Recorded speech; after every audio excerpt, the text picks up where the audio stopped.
আমাদের বাড়ির পেছনে বিরাট বড় একটা বটগাছ আছে। আমাদের বাড়িটা দোতলা, তো ওপরের রুমে আমি ঘুমাতাম। একদিন রাত ঠিক 12টার দিকে আমার কানে এলো কান্নার শব্দ, এবং সেই শব্দটা আসছিল সেই বটগাছ থেকে। আমি ভাবলাম আমাদের গাছে আবার কি হলো, তাই আমি জানালা খুলে উকি দেই। আর যা দেখতে পেলাম তা দেখে আমার গায়ের লোম দাঁড়িয়ে গেল।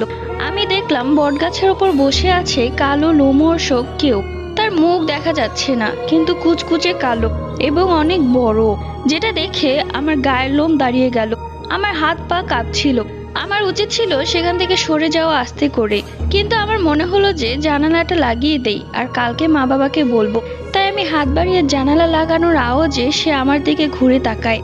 তার চোখ দুটো লাল জ্বলছিল এবং নিভছিল।